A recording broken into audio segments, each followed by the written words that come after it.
வணக்கம் நண்பர்களே. இனி நாம் கேட்கலாம் மூதறிஞர் ராஜாஜி அவர்களின் ராமாயணம். சக்கரவர்த்தி திருமகன். அரண்மனைக்குள்ளிருந்த ராவணன் வானரர்களுடைய கோஷங்களையும் ஆரவாரங்களையும் கேட்டு ஆச்சரியப்பட்டான். பக்கத்திலிருந்த அரக்கர்களுக்குச் சொன்னான், இதுவென்ன வியப்பாயிருக்கிறது? என்ன காரணம் இந்த வானரர்கள் இப்படி சந்தோஷப்படுவதற்கு? ராம லட்சுமணர்கள் காயம்பட்டு பிரக்ஞையற்று கிடக்க இவர்கள் கவலைப்பட்டு கலவரப்பட வேண்டிய சமயத்தில் இப்படி உற்சாகமாக கூச்சலிடுவதன் காரணம் என்ன? ஏதோ விசேஷம் நடந்திருக்கிறது என்பது நிச்சயம். பார்த்து வாருங்கள் என்றான். சில ராட்சசர்கள் மதிலின் மேல் ஏறிப் பார்த்து ராவணனிடம் திரும்பி வந்து பயந்து சொன்னார்கள், அரசனே, சுக்ரீவன் தலைமையில் வானர சேனை மிக உற்சாகமாக கோட்டையை தாக்குகிறது. ராம லட்சுமணர்கள் உயிருடன் இருக்கிறார்கள்.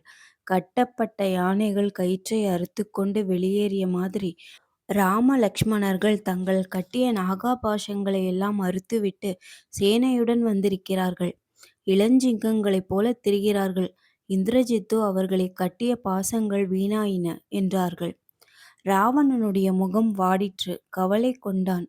இதுவரையில் எவனும் இந்த பானங்களினின்று தப்பியது கிடையாது. நீங்கள் சொல்லுவது வியப்பாயிருக்கிறது. இந்த பானங்களே வீணாயின என்றால் ஆபத்துதான் என்றான்.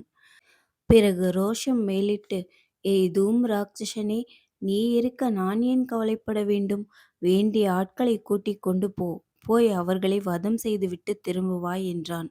தூம் ராட்சசன் மகிழ்ச்சி அடைந்தான். தனக்கு இந்த கௌரவம் அரசன் தந்தானே என்று பெருமைப்பட்டு சேனையை கூட்டிக் கொண்டு புறப்பட்டான். கோட்டைக்கு வெளியே சென்று வானரர்களுடன் யுத்தம் செய்தான். ஹனுமான் தலைமையில் மேற்கு வாயிலை தாக்கிக் கொண்டிருந்த வானரர்களை எதிர்த்தான். அவ்விடம் நடந்த பெரும் யுத்தத்தில் இரு பக்கத்திலும் ஏராளமான உயிர்ச்சேதம் நேர்ந்தது. முடிவில் தூம்ராட்சசன் மாருதியால் கொல்லப்பட்டான். அரக்கர்களில் சிதறியோடி கோட்டைக்குள் புகுந்து தப்பியவர்கள் தவிர பெருந்தொகையினர் மாண்டார்கள். இந்த தோல்வியை அறிந்து ராவணனுக்கு அடங்கா கோபம் மேலிட்டது. வாய் பதற வஜ்ர தம்ஷ்டனை நோக்கி, வீர சிகாமணியே, உடனே போ, இனி தாமதம் செய்வதற்கில்லை. இந்த துஷ்டர்களை நிர்மூலம் செய்துவிட்டு மறுவேலை பார்ப்பாய் என்று உத்தரவிட்டான். வஜ்ரதம்ஷ்டனும் அரசனை பிரதட்சணம் செய்து நமஸ்கரித்து பெரும் சேனையை கூட்டிக் கொண்டு தெற்கு கோட்டை வாசல் வழியாக புறப்பட்டான். அங்கே அங்கதனை எதிர்த்தான். வஜ்ரதம்ஷ்டனுடைய தலைமையில் ராட்சசர்கள் கோரமான யுத்தம் செய்தார்கள். எண்ணற்ற வானரர்கள் மாண்டார்கள். ஆயினும் வானர சேனை பின்வாங்கவில்லை. பாறைகளையும் மரங்களையும் பிடுங்கி எடுத்து வீசி எண்ணற்ற அரக்கர்களை கொன்றார்கள். இரு தரப்பிலும் தீவிர முறையில் யுத்தம் நடந்தது. அங்கதனும் அரக்கத் தலைவனும் ஒருவரை ஒருவர் தாக்கி நெடுநேரம் சண்டையிட்டனர். முடிவில் வஜ்ரதம்ஷ்டன் கொல்லப்பட்டான். அரக்கர் சேனை சிதறி ஓடிற்று. அங்கதனை சூழ்ந்து கொண்டு வானரர்கள் வீர கர்ஜனை செய்தார்கள்.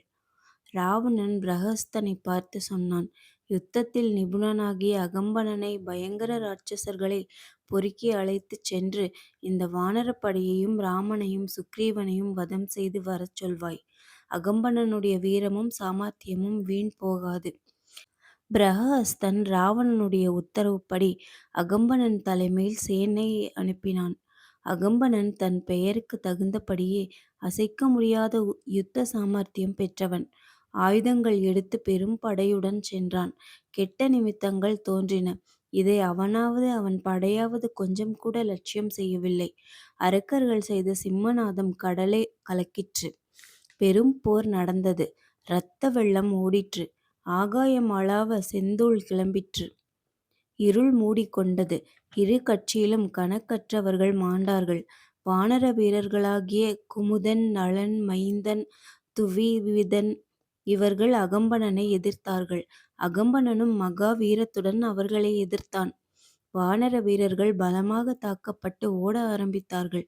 அப்போது அனுமான் வந்து சேர்ந்தான். அகம்பனன் சரம் மாறி பொழிந்தான். அனுமான் அதை லட்சியம் செய்யாமல் ஒரு பெரிய பாறையை எடுத்து கரகரவென்று சுழற்றி அகம்பனன் மேல் விட்டெறிந்தான். அரக்கன் தன் பாணங்களால் அதை தடுத்து பொடி பொடியாக்கிவிட்டான். ஹனுமான் தான் தேகத்தை வளர்த்து கொண்டு சூரியனைப் போல கண்கூசும்படியாக பிரகாசித்தான். அப்போது பெரிய மரத்தை பிடுங்கி வீசி எறிந்து அரக்கனை தாக்கி அவனை கொன்றுவிட்டான்.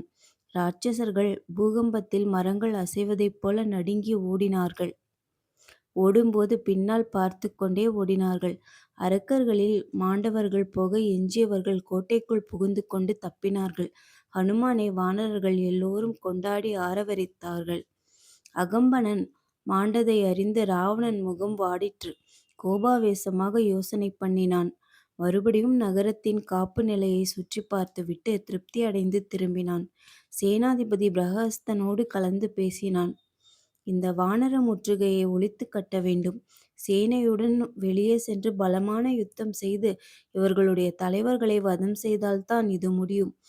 நான், கும்பகர்ணன், நீ, இந்திரஜித்தோ, நிகும்பன் இந்த ஐவர்களுள் ஒருவர் இந்த பொறுப்பை ஏற்றுக்கொண்டு சேனையுடன் கோட்டையை விட்டு புறம் சென்று யுத்தம் செய்ய வேண்டும்.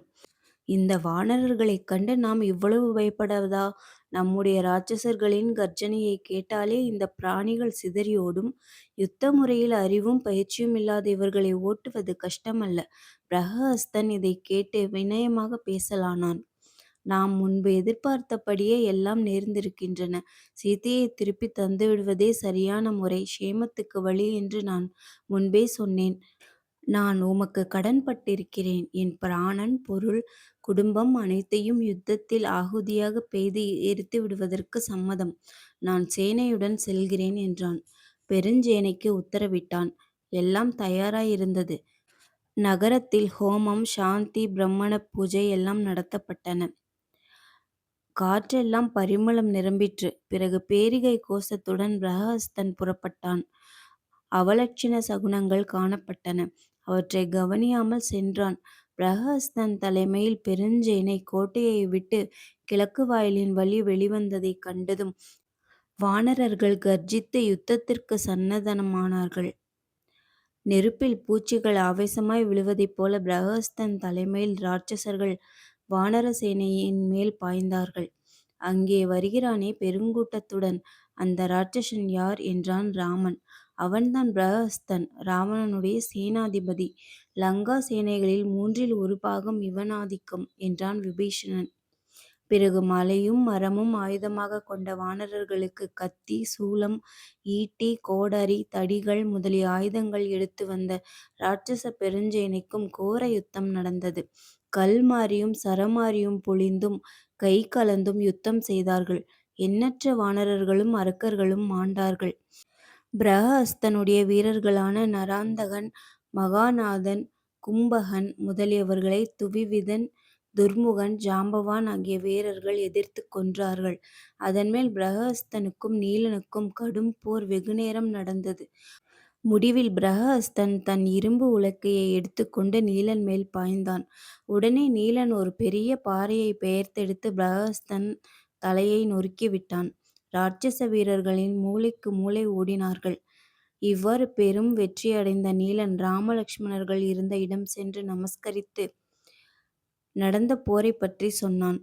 ராம லக்ஷ்மணர்களும் நீலனுடைய சௌரியத்தை மிகவும் பாராட்டி உபசரித்தார்கள். மகாபாரதம், ராமாயணம் இரண்டிலுமே யுத்த காண்டத்தின் கதை கவர்ச்சியின்றி நீடித்து ஒரே விதமாக சித்திரம் திரும்ப திரும்ப வரும். அதை நான் சுருக்கமாகவே சொல்லி முடிக்கிறேன். ஆயினும் சொல்லில் சுருக்கமாகவே இருப்பதனால் யுத்தம் சுருக்கமாக முடிந்துவிட்டதாக எண்ணக்கூடாது. ஆயுதங்களும் காயங்களும் இரத்த பிரவாகமும் உயிர்ச்சேதமும் ரகளையும் பிரம்மாண்டமாகத்தான் இருந்தன. அக்னிபுத்திரனான நீலன் பிரகஸ்தனை கொன்றுவிட்டான் என்கின்ற செய்தியை யுத்த களத்திலிருந்து சிதறி ஓடினவர்கள் அரக்க அரசனுக்கு தெரிவித்தார்கள். அவனுடைய கோபம் பொங்கிற்று. இந்திரனையும் அவன் தேவப்படையையும் ஜெயிக்க வல்ல என் சேனாதிபதி பிரகஸ்தன் இந்த வானரர்களால் கொல்லப்பட்டான். இனி அலட்சியம் செய்வதற்கில்லை. இந்த ராம லக்ஷ்மணர்களையும் அவர்களுடைய குரங்கு படையையும் நிர்மூலம் செய்துவிட வேண்டும் என்று தானே தேர் ஏறி பூதகணங்களால் சூழப்பட்ட ருத்ரனைப் போல சென்றான். தகதகவென்று ஜொலித்த தேரில் நகரத்தை விட்டு வெளியேறினதும் அலைக்கடலைப் போல சப்தித்து கொண்டு நின்ற வானர சேனையைக் கண்டான். ராவணன் தலைமையில் அரக்கர் படை வந்ததைக் கண்டதும் வானரர்கள் கையில் மரங்களும் கற்பாறைகளுமாக ஆயத்தமாக நின்றார்கள். வந்த அரக்க வீரர்களைப் பற்றி விபீஷ்ணன் ராமனுக்கு எடுத்துச் சொன்னான்.